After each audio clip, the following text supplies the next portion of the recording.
When did your group project end up cutting 40% of your school funding? The first thing you learn when you arrive on a scholarship is that nobody needs to ask how you got there. They can tell. It's in the shoes you try to keep clean too long, the way you flinch when tuition comes up in casual conversation, the fact that you know exactly how much a missed attendance mark costs. I moved into the dorms on a Sunday evening with one suitcase, a backpack, and a spreadsheet I'd been updating since junior year. Tuition, housing, food, transport. One mistake and the whole thing collapsed. The campus didn't look real. Glass buildings, donor plaques everywhere. Names etched into stone like they were trying to be remembered forever. I noticed the science wing first because it had more names than windows. That's where I met them. They didn't introduce themselves as bullies. They never do. They were just loud, relaxed, comfortable. The kind of people who sit anywhere and assume it's theirs. Their parents' cars drop them off like moving companies. Boxes, mini fridges, gaming monitors. Someone clocked my suitcase. Minimalist, one of them said. Another laughed. Not cruel, not kind, just practiced. Classes started fast. History lecture Monday morning. The professor talked about systems, power, legacy. I wrote everything down, not because I loved history, but because missing notes meant borrowing them, and borrowing meant owing. Group projects were announced week 2. History first. 4 names on the screen. Mine at the bottom. The 3 above it were familiar already. Same guys from orientation, same jokes, same confidence. They didn't look at me when the list went up. After class, they talked logistics like I wasn't there. Google Docs? Yeah, whatever. I'll handle slides. Nobody assigned me anything. Nobody asked. I waited a day. Then another. Then I started. Research. Outline. Draft. Citations. I worked between shifts at the campus library. I worked on my phone during my commute. I worked like my rent depended on it, because it did. I updated the shared doc daily. No comments. No edits. 3 days before submission, one of them finally typed something. Can you do more on the economic angle? I already had. I added page numbers, highlighted sections, left comments explaining where everything was. The night before submission, the doc history showed activity. Slides were made. My text copied, rearranged, names added. During the presentation, they spoke like they'd written it. When the professor asked about division of labor, one of them said, "We struggled to get everyone involved, but we made it work." They looked at me then. After class, I was pulled aside. The professor didn't accuse me. That would have been easier. He just said something about participation and expectations and teamwork. I nodded, apologized, took the hit. I still had my scholarship. Then science assigned groups. 2 names. Both of them from the other side of that circle. They made a group chat immediately. Friendly, casual, emojis. One of them joked about how at least this time it'd be balanced. I didn't joke back. We picked a project that required actual work, data collection, modeling, a prototype. I volunteered for the technical side because that's what I knew. They agreed fast, too fast. Weeks passed. They checked in just enough. Thumbs up reactions. Looks good. Nice work. I kept everything backed up. Versioned. Time-stamped. Habit. Not paranoia. A week before submission, one of them messaged, "Hey, prof said we could swap groups if it made sense." I asked why. They said vibes. I said no. The next morning, I got an email from the department. Group reassignment approved. My work attached. New names on the CC. I stared at the sender line. The science wing logo sat at the bottom of the email. I recognized one of the donor names. I didn't reply. I opened a new folder and started labeling things carefully. The science building stayed cold no matter the weather. I learned later it was intentional. Equipment lasted longer that way. People too. Apparently if you were the kind the building was meant for. The group chat stayed friendly after the reassignment email. That was the first tell. No awkwardness, no apology, just momentum. Like the decision had always been inevitable. Guess it worked out, one of them typed. I didn't respond. I didn't withdraw either. That would have looked emotional. Unstable. Scholarships don't survive that kind of framing. Instead, I emailed the professor. Short. Polite. I asked how my contribution would be graded now that the group had changed. The reply came an hour later. It said assessment would be based on final submission and peer evaluation. No mention of authorship. No mention of work already completed. Just process. I forwarded the email to myself, created a subfolder, labeled it Science Faculty. History wrapped up the same week. Grades posted quietly. I took the hit. Participation marked inconsistent. The others did well. The professor never followed up. He didn't need to. The system already had. People started acting comfortable around me again. That's another thing you notice early. When people think you've accepted your place, they relax. The science project presentation went first. My work was on the screen. Same charts, same annotations, same phrasing I used when I explained things to myself because nobody else is listening. They spoke confidently, sloppily. One of them couldn't answer a follow-up question about the model's limitations. Another misquoted a variable name. Small things, the kind you only catch if you built it. The professor corrected them gently. After class, I waited. I didn't confront them in the hallway, didn't pull anyone aside. I went to the department office and asked for a meeting. The administrator smiled the way people do when they already know your answer. She said group conflicts happen. She said collaboration is a skill. She said learning to navigate personalities is part of education. I asked about intellectual contribution. She paused. Then she said funding partnerships make curriculum possible. I wrote that down after, word for word. The dean's office was next. That meeting took longer. More nodding, more sympathy, no commitments. They suggested mediation. They suggested future opportunities. They suggested I focus on my strengths. I asked for a written response. They said they'd get back to me. They didn't. The next email came from the registrar. It confirmed my group reassignment had been finalized and that no further action was required. The science wing logo was there again. Same donor name. I didn't feel angry. That surprised me. I felt organized. I pulled every version history, every timestamp, chat logs, file metadata. I compared submission times to access logs. I mapped who had what, when. Then I escalated. The principal's office didn't expect paperwork. They expected emotion, confusion, a student venting. I gave them a timeline. They thanked me for my diligence and said the matter would be reviewed internally. A week passed. Then another. Midterms came and went. The campus moved on. People always do. The superintendent's office replied on a Friday afternoon. The email was carefully worded. It acknowledged procedural concerns while affirming institutional values. It promised an internal audit. It asked me not to contact external parties. That was the first time anyone told me what not to do. I closed the email, opened a different one, and sent everything to a lawyer who specialized in education law and donor influence cases. He replied the same night. 2 sentences. Do you have originals? I sent him the folder. He called me the next morning and asked if I was comfortable with my name becoming part of a public record. I looked at my scholarship agreement, then at the science wing plaque on my way to class. I said yes. Outside, the building was still cold. Inside, things were starting to move. The lawyer told me not to talk to anyone. Not the professors, not the administrators, not the students who suddenly wanted to check in. He said silence wasn't weakness. It was insulation. So I went quiet. I still showed up to class, still submitted assignments, still sat in the same seats. The difference was that I stopped explaining myself. People noticed. One of the guys from the science project tried to joke with me after lab. Crazy semester, huh? I nodded and kept walking. 2 days later, the first formal letter went out. Not to me. To the university. It was short, specific. Attached were exhibits, screenshots, metadata, version histories, email chains. The letter didn't accuse anyone of malice. It accused the institution of negligence. That changed the tone. The dean emailed me that afternoon asking for a meeting. This time, it was phrased as a request. My lawyer replied for me. He asked that all communication go through his office. The response came back 10 minutes later. Understood. The campus rumor mill kicked in fast. Faster than any official update ever had. Someone's parents were furious.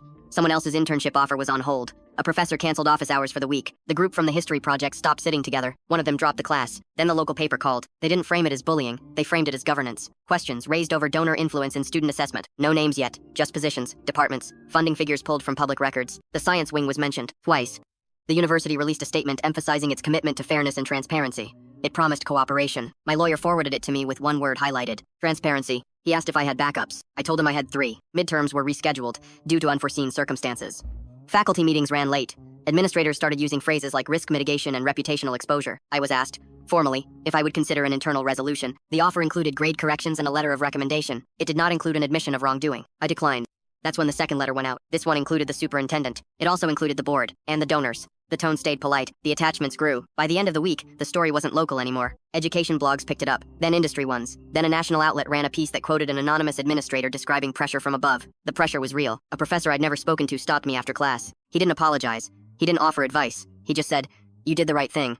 Then he walked away like he'd said too much. The university's lawyers asked for time. My lawyer asked for discovery. That's when the emails started surfacing. Not student emails. Administrative ones. Internal discussions about donor expectations. About flexibility. About managing optics. About me. I read them at my desk, alone, between classes. None of them were cruel. That was worse.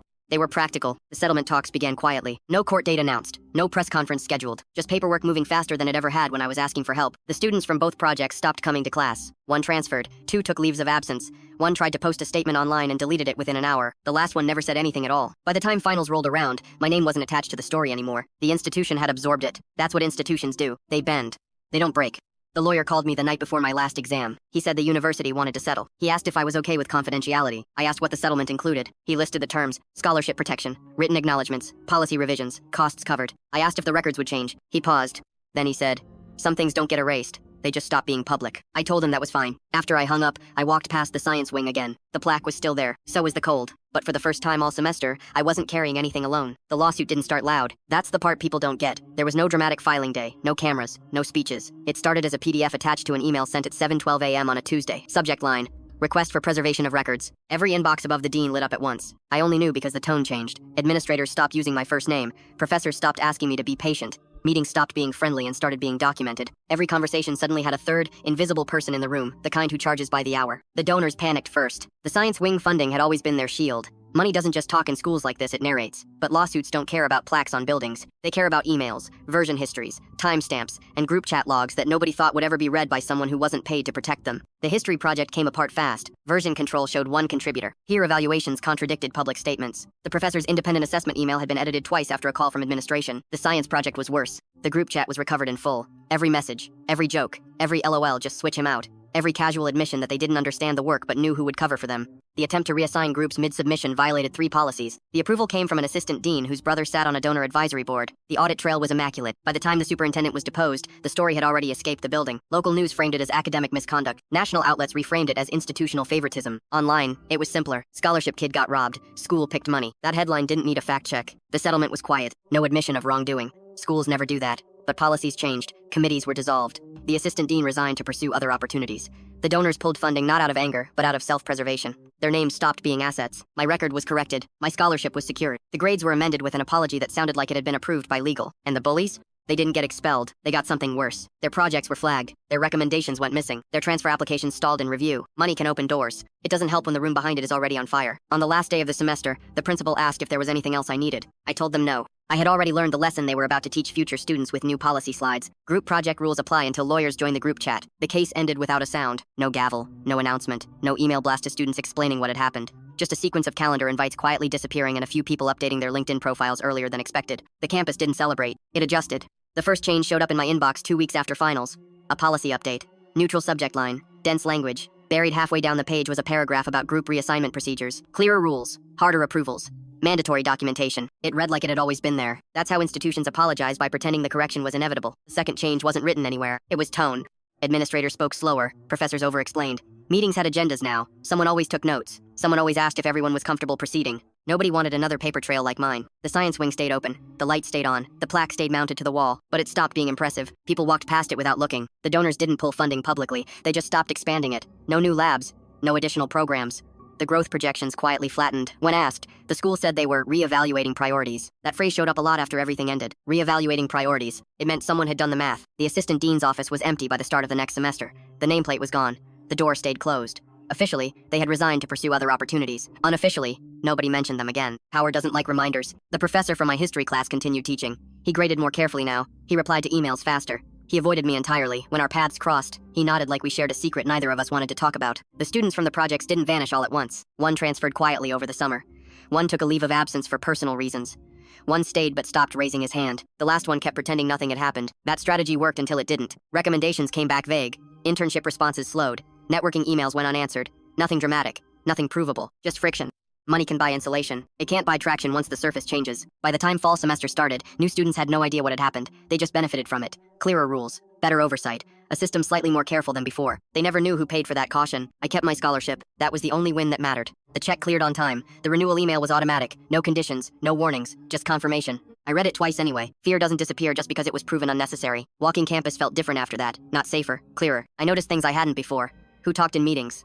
Who stayed quiet? How quickly decisions changed when certain names were mentioned. Once you see the mechanics, you can't unsee them. There was no victory lap. No moment where anyone admitted I'd been right. Institutions don't do that. They absorb the correction and move on like it was always part of the design. The only acknowledgement came late one evening when an administrator I barely knew stopped me outside the library. She didn't apologize. She said, "You made things better." Then she hesitated, like she wanted to say more. She didn't.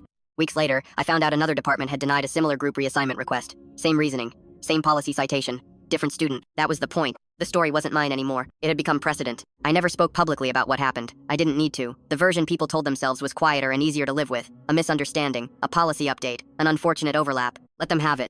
I knew what it really was. It was a reminder that systems don't fail loudly. They fail politely, and they only change when someone refuses to disappear. By the time I graduated, the science wing was just another building.